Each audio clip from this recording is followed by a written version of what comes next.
смяна на глава на батерия или смяна на гумичка на глава. Често се налага това. И понеже елементарна дейност, за да не викате излишно майстори, които неминуемо ще ви вземат минимум 30 до 50 лева, може да си го направите вие. Първо си отвивате болчето, след като махнете предпазната капачка. След като се отвие болчето, махате и ръкохватката. Така. Това е главата.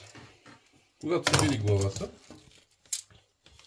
взимате един ключ, който е с гладки челюсти.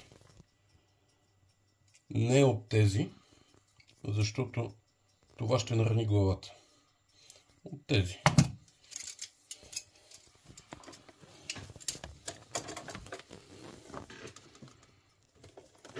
Само един път се отвива колкото да тръгне, после на ръка. Ще изтече малко вода, което вас това не трябва да ви притесня. Сега, това е главата. Ето гумичката, той си е направил канал, която ще бъде сменена. Сменя се последния начин. Тук хващате тази гайка. Всъщност това е главата на глухбот. Ето какво представлява.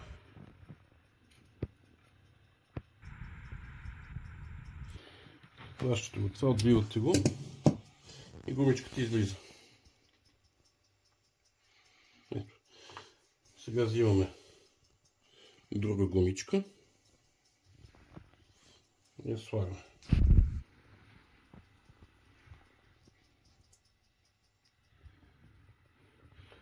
Тук малко търпение ще ви трябва, понеже гумата притиска. Пак така, внимателно с ключа се стяга. След което просто го връщате обратно и изпълнявате движението по същия начин. Това, вратка, болт. И би трябвало да няма проблем. Но, ако разполагате след този уред, това е челна фреза за тръби. Можете да се опитате да изчистите вътре челото на тръбичката. Може да се види така на снимката. Да, видеото. Да. Ето това представлява. Това нещо се върти и отбира патината или наслагванията по тръбата. Леко се завива, трябва да го усетите.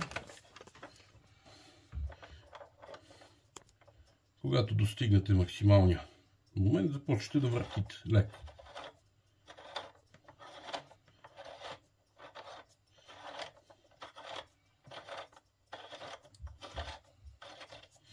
Това е. Сега вадиме. Правим му една проверка. Горе-долу. Може и на ръка да се пипне с пръст. Да видите, че е гладко и най-вече, че патината няма. След което си връщаме главата на мястото.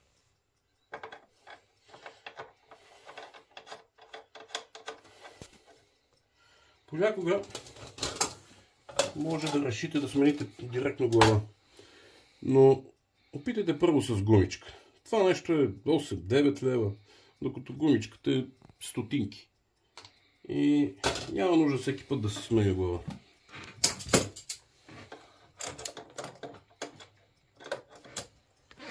Сега се стяга. Когато стигнете, затягането трябва да е много малък. 5 до 10 градуса максимум от оборота.